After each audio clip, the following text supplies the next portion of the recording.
नमस्कार झारखंड, मैं हूं आपके साथ सिरांधा शेखर। खरसावा गोलीकांड में शहीदों की याद में श्रद्धांजलि सभा आयोजित की गई, जिसमें मुख्यमंत्री हेमंत सोरेन समेत कई राजनीतिक और सामाजिक हस्तियों ने शहीद स्थल पर जाकर उन्हें नमन किया। इस मौके पर हेमंत सोरेन ने शहीदों के आश्रितों को सीधी नौकरी देने का बड़ा ऐलान किया।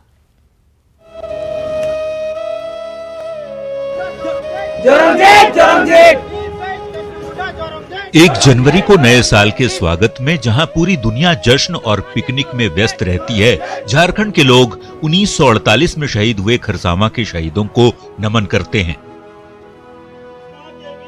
दमदार जनादेश के साथ सत्तासीन होने के बाद पहली बार मुख्यमंत्री हेमंत सोरेन भी बुधवार को रांची से बाहर निकले और सीधे खरसावा के शहीदों को श्रद्धांजलि देने पहुंचे।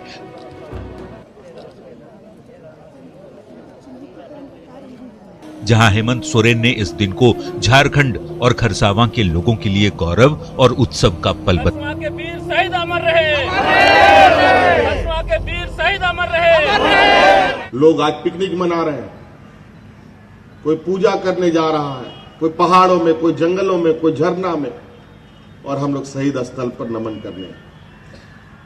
इससे बड़ा मैं समझ सकता हूं कि झारखंड मुक्ति मोर्चा के लिए और झारखंडियों के लिए इससे बड़ा पिकनिक और इससे बड़ा त्योहार नहीं हो सकता कि साल का पहला दिन से हम उन लोगों को याद करते हैं जिनके कदमों के पीछे, जिनके परछाई के पीछे हम लोग चलते हैं।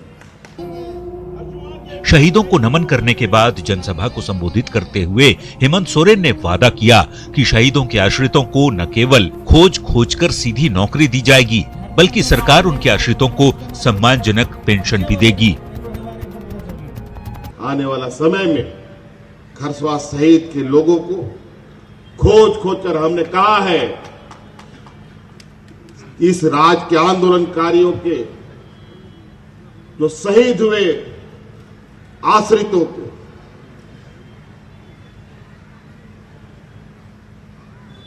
जितने भी राज में, उनको हम लोग सीधे नौकरी देने का काम करेंगे और खोज करके देंगे।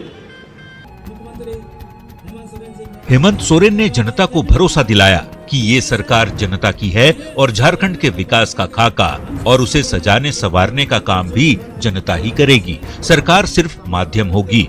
मुख्यमंत्री ने इस बात को भी दोहराया कि उनकी सरकार ऐसा कोई काम नहीं करेगी जिससे किसी भी आम आदमी को तकलीफ हो।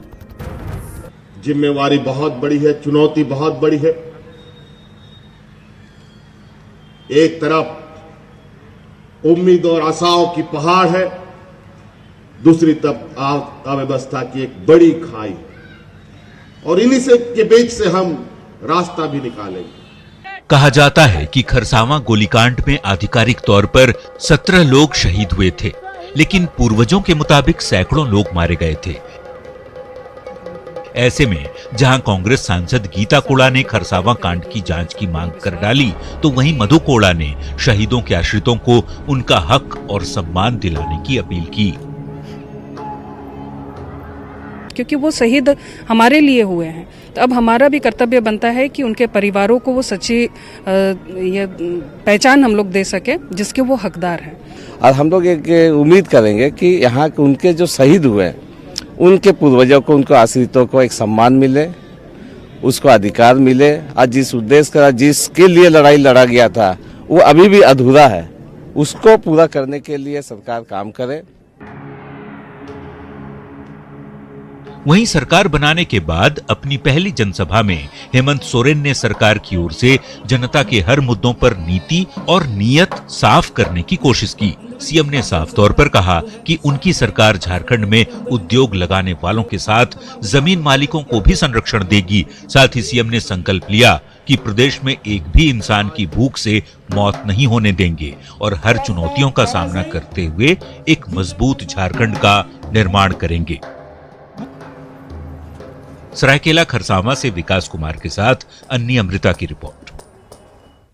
आजाद भारत का सबसे बड़ा गोलीकांड था 1 जनवरी 1948 को हुआ खरसावा गोलीकांड, जिसमें सरायकेला खरसावा को ओडिशा के साथ विलय के विरोध और तत्कालीन बिहार के साथ ही रखने को लेकर करीब 50,000 लोग जमा हुए थे और प्रदर्शन के दौरान पुलिस की फायरिंग में सैकड़ों लोग मारे गए थे। लेकिन उस समय के एक अखबार ने 35 लोगों के मारे जाने की खबर लिखी थी। ठीक आज भी नहीं पता कि उस गोलीकांड में कितने लोग मारे गए, लेकिन उसका असर ये हुआ कि सरायकेला खरसावा बिहार के साथ रह गया और आज के झारखंड के लिए वो सबसे बड़ा शहीद स्थल बन गया। लेकिन आज तक इस शहीद स्थल को वो पहचान नहीं मिली जो मिलनी चाहिए थी। पूरे घटनाक्रम पर किताब लिखने वाले वरिष्ठ पत्रकार अनुज कुमार सिन्हा को उम्मीद है कि अब हेमंत सोरेन की सरकार में इस स्थल को एक नई पहचान मिलेगी। उम्मीद है कि अगर आयोग बने, कुछ और बने, तो दस्तावेज तो मिल ही जाएंगे, खोजने से मिलते ही हैं, लेकिन इसको प्रायोरिटी में लेना पड़ेगा। 2-3 लोगों का चयन हुआ है, उनको सुविधा दी गई है, लेकिन बाकी लोगों का नाम नहीं आ पाया है, इसलिए दिक्कत बहुत ज़्यादा हो रही है। देखिए, हर सभा में 1 तारीख को जाएंगे तो वहाँ पे 50,000 लोग जमा हो ही जाते हैं और हर पॉलिटिकल पार्टीज के लिए वो एक आस्था का केंद्र बना हुआ है। ये कम बड़ी बात नहीं है, लोग आज भी उसको याद करते हैं। अब उसको एक बड़ा दर्जा, हालांकि अर्जुन मुंडा जी ने काफ़ी काम किया है, वहाँ पे बना है। उसी जगह पर बेसरा ने भी अपना सर्टिफिकेट फाड़ा था। तो अब इस पर काम हो, कोई बड़ा स्मारक बने और ऐसा दर्शनीय स्थल बने जो एक तरीके से शहीद स्थल हो, जो देश से लोग देखने आए। जैसे लोग जाते हैं जालियांवाला बाग गोलीकांड को देखने के लिए, वहां पर का जो स्तूप है, तो यहां भी लोग आ सकते हैं और देखेंगे कि कितने मुश्किल से, कितने संघर्ष के बाद, कुर्बानी के बाद हमारा झारखंड बना है। तो वो एक स्मारक हो सकता है और उससे टूरिज्म को बहुत बढ़ावा मिलेगा, ये काम हो सकता है। वर्तमान सरकार की रुचि इसमें काफ़ी रहेगी, क्योंकि झारखंड मुक्ति मोर्चा की सरकार है, लीड बाई कांग्रेस के भी लोग हैं, साथ में आरजेडी के भी लोग हैं। लेकिन इस सरकार ने, चूंकि गुरुजी ने जो आंदोलन किया, तो वो महसूस करते हैं आंदोलन के चीज़ों को है, तो इस सरकार की प्रायोरिटी में ये चीज़ होनी चाहिए, ध्यान देना चाहिए, हमें ऐसा लगता है। और अब बात लोगों की मुश्किलें बढ़ा रही ठंड की। लगातार गिरते पारे के बीच रांची में लोग परेशान हैं। जिनके पास ठंड से बचने के लिए घर हैं, वो तो काफी नसीब वाले हैं, लेकिन हाड़ कपाती ठंड के बीच रांची में खुले आसमान के नीचे रात गुजारने वाले लोगों के लिए सर्दी सजा से कम नहीं दिखती। अपना घर बार छोड़कर 2-4 पैसे कमाने के लिए राजधानी पहुंचे ऐसे लोगों की संख्या काफी अधिक है। रांची का चाहे अल्बर्ट एक्का चौक हो या फिर सुजाता चौक का रांची रेलवे स्टेशन, सड़क के किनारे रात गुजारने वाले लोगों की परेशानी बढ़ती ही देखी। वहीं जब न्यूज 18 की टीम ने रांची के रैन बसेरों का जायजा लिया तो इसकी हकीकत भी सामने आ गई। जिन रैन बसेरों में 15 से 20 लोगों के सोने की जगह है, वहां केवल 3 लोग सो रहे थे। वहीं एक कमरा तो पूरी तरह से खाली था। इसके साथ ही यहां सुविधाओं की काफी कमी नजर आई। कमाने के लिए आए हैं तो हम आप लोग से बहुत बहुत धन्यवाद। आप लोग को कंबल दे दीजिएगा तो हम बहुत बढ़िया। यही में सोचते हैं, गमछे से न कुछ नहीं, कम्बल उम्बल कुछ नहीं है, क्या करें, गरीबों दिन कमा रहे हैं, खा रहे हैं। हम लोग रोडे में सोते हैं, क्या कीजिएगा, हम लोग का तो यही जिंदगी है, तार क्या करेंगे। कहाँ से? हैं? हम लोग तो बहुत दूर से उधर डाल्टनगंज तरफ से आते हैं, यहाँ रिक्शा चलाते हैं हम लोग। रात भर क्या कीजिएगा, जब तक सवारी मिलता है हम लोग चलते रहते हैं, तो ठंडा में ऐसे बैठल रहते हैं, क्या कीजिएगा। तो झारखंड में हाड़ कपा देने वाली सर्दी पड़ रही है। इस मौसम का असर बिरसा मुंडा जू के जानवरों पर भी पड़ रहा है। जानवरों को ठंड से बचाने के लिए जू प्रबंधन ने खास व्यवस्था की है।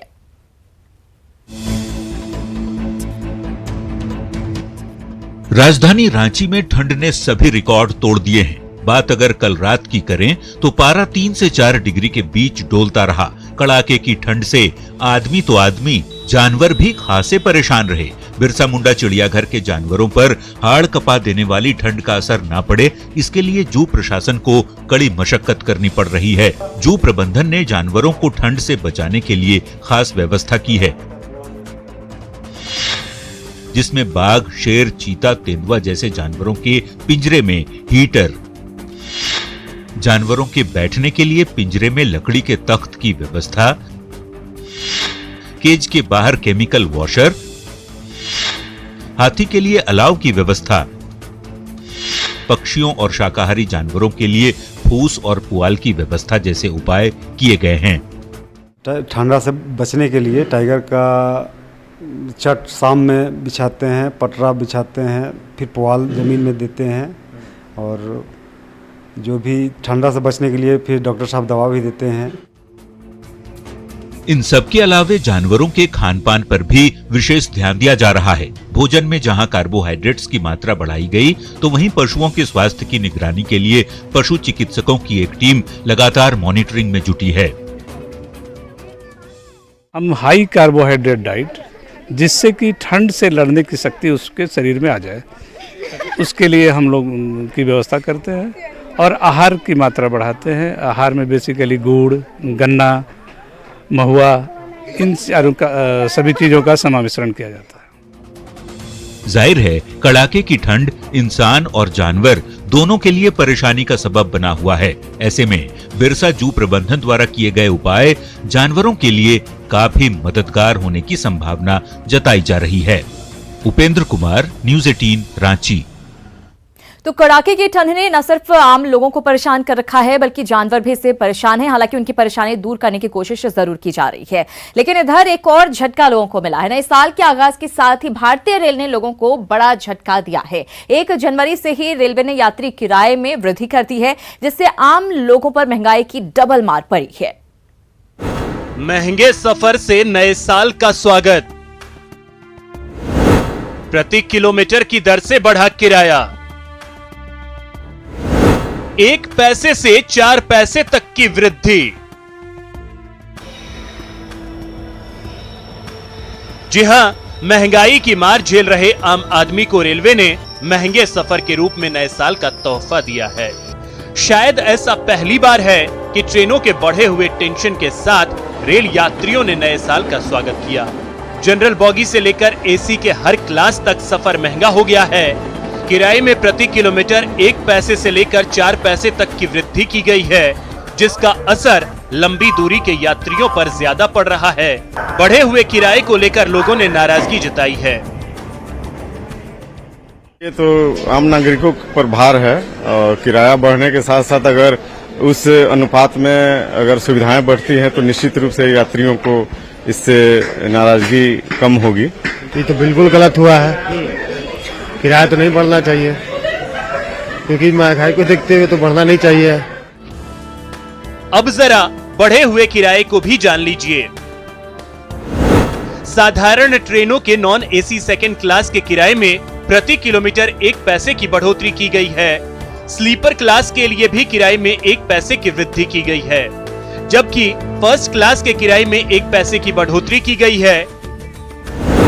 वहीं मेल एक्सप्रेस के बढ़े हुए किराए की बात करें तो सेकंड क्लास यात्रियों को प्रति किलोमीटर 2 पैसे अधिक देने पड़ रहे हैं, जबकि स्लीपर क्लास के किराए में 2 पैसे और फर्स्ट क्लास के किराए में भी 2 पैसे की बढ़ोतरी की गई है।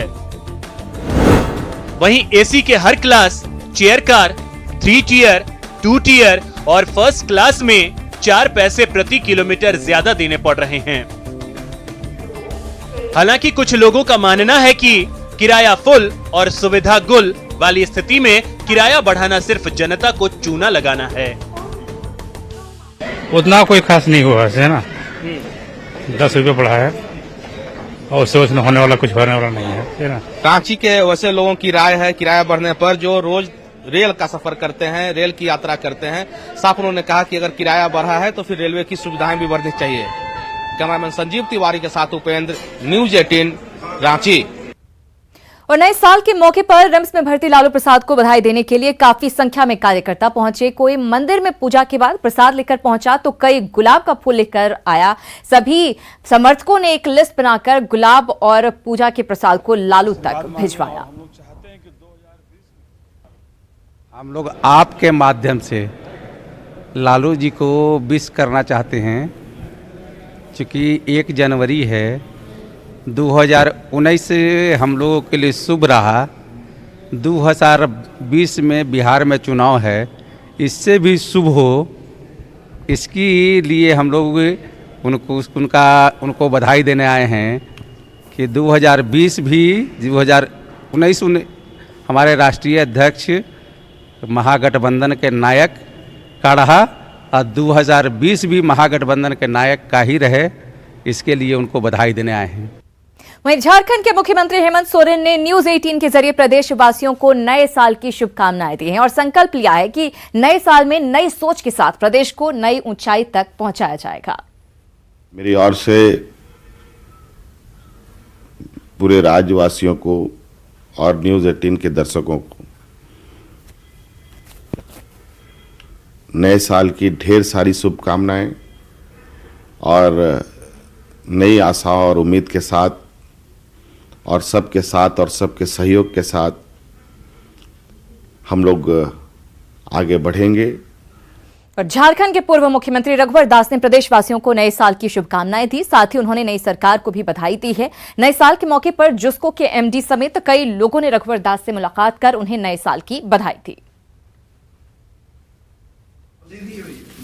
पर समस्त झारखंड वासियों को मेरी ओर से, भारतीय जनता पार्टी की ओर से और साथ ही साथ नई सरकार को भी बहुत बहुत बधाई। समस्त झारखंड वासियों को भी बहुत बहुत बधाई। ये नए वर्ष, ये नूतन वर्ष झारखंड के वासियों की एक नई ऊर्जा, एक नई उत्साह लेकर हम सब मिलकर राज्य का विकास करें ताकि हर गरीब, हर के घर में एक समृद्धि आए, हमारा झारखंड स्वावलंबी बने। ये ईश्वर से प्रार्थना करते हुए मैं फिर से समस्त झारखंड वासियों को नूतन वर्ष के अवसर पर हार्दिक शुभकामनाएं देता हूँ। इसके साथ ही झारखंड के लोगों ने भी नए साल का जोरदार स्वागत किया। जमशेदपुर में सेंटर फॉर एक्सलेंस में नए साल का जश्न मनाया गया। इस मौके पर टाटा स्टील के एमडी टीवी नरेंद्रन ने केक काटकर सभी को नववर्ष की शुभकामनाएं दी। जश्न के बाद एमडी टीवी नरेंद्रन ने देश में जारी आर्थिक मंदी के बावजूद नए साल में टाटा स्टील के अच्छे परफॉर्मेंस की उम्मीद जताई है। देखिए, आने वाले दिनों में अप्रैल के बाद जब BS6 का जो इश्यू है ऑटो का, वो चेंज होगा तो वो उसके बाद तो उसका भी थोड़ा सुधार होना चाहिए। वी विल ऑलवेज सी, जो सेंट्रल और स्टेट में हम लोग का ये पॉइंट है कि जैसे ईज ऑफ डूइंग बिजनेस में बहुत काम हुआ है पिछले कुछ सालों में, कॉस्ट ऑफ डूइंग बिजनेस में भी ध्यान रखना चाहिए, क्योंकि बहुत सारे कॉस्ट हम लोग प्लांट के अंदर का जो कॉस्ट है वो कंट्रोल कर सकते हैं। तो प्रदेश भर में नए साल के मौके पर उत्साह और उमंग देखा गया। पार्कों और पर्यटन स्थलों पर जहां भीड़ उमड़ पड़ी, वहीं मंदिरों में भी श्रद्धालुओं का तांता लगा रहा। लोग पूजा अर्चना और जश्न के साथ नए साल की शुरुआत करते नजर आए।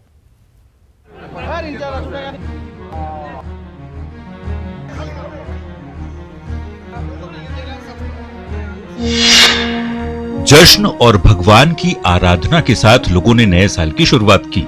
नए साल के पहले दिन देवघर के बाबा बैद्यनाथ मंदिर में जलाभिषेक के लिए श्रद्धालुओं की भीड़ उमड़ पड़ी। समस्त भारतवासियों को आपके चैनल के माध्यम से मैं शुभ आशीर्वाद देता हूँ। जीवन मंगलमय हो, सारा दुख बाबा बैद्यनाथ जी हर व्यक्ति को हरे और शुभ कामना दें। रजरप्पा के प्रसिद्ध छिन्न मस्तिका मंदिर में श्रद्धालुओं की भीड़ देखी गई। रामगढ़ की नवनिर्वाचित विधायक ममता देवी ने भी मां का आशीर्वाद लिया और प्रदेश की खुशहाली की कामना की। सभी कोई अपनी शुरुआत यहाँ से माता रानी के आशीर्वाद को लेकर करते हैं, तो हमने भी यहाँ पर पूजा करने आए हैं और माता रानी से यही आशीर्वाद लिए हैं कि पूरे रामगढ़ वासियों को, पूरे झारखंड वासियों की सारी मनोकामनाएं पूर्ण करें, उनकी रक्षा करें माता रानी, और ये नया साल अच्छे से बीते सबके लिए, यही माता रानी से प्रार्थना करने आए हैं। और साथ ही राजधानी रांची के मंदिरों में भी पूजा अर्चना कर लोगों ने नए साल की शुरुआत की। जानकारों का कहना है कि 2020 में राजनीतिक अस्थिरता देखी जा सकती है। 20 होता है, 5 जो है सो सूर्य का माने लग्न है, तो थोड़ा और सब तो बढ़िया रहेगा, राजनीति में थोड़ा आगे पीछे होगा। न सिर्फ मंदिरों में भीड़ देखी गई, बल्कि पिकनिक स्थलों और पार्कों में भी जनसैलाब उमड़ पड़ा। जमशेदपुर के जुबली पार्क में हजारों लोगों ने पूरे परिवार के साथ मस्ती की। अच्छा लग रहा है क्योंकि हम लोग पहली बार, हम शादी के बाद पहली बार पूरे फैमिली के साथ यहाँ जुबली पार्क आए हैं और अच्छा लग रहा है। पहला दिन है और जिस हिसाब से आज पूरा दिन बीतेगा, वैसे उम्मीद करते हैं कि पूरा साल वैसे ही बीते। New year. रांची के प्रसिद्ध पर्यटन स्थल दशम फॉल पर सैलानियों की भीड़ देखी गई। 144 फीट ऊपर से गिरते जलधारा को देखने के लिए न सिर्फ झारखंड बल्कि बिहार और बंगाल से भी सैलानी पहुंच रहे हैं।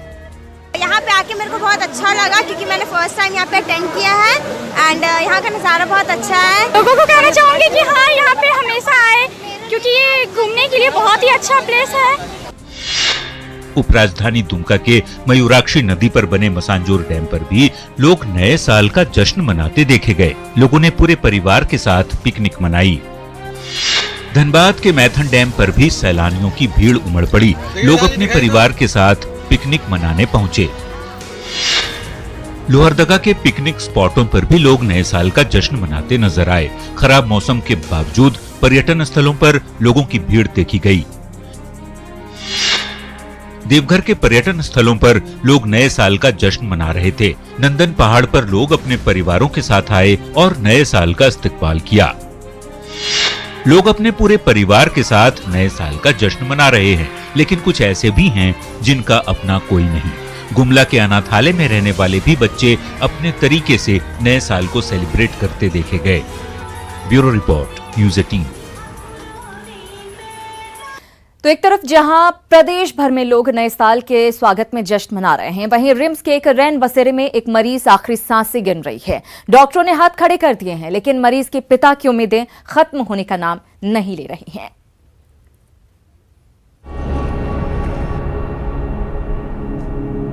रांची रिम्स के रैन बसेरा की फर्श पर लेटी ये है बबीता सरदार। बबीता की आंखों में जीने की प्रबल इच्छा है।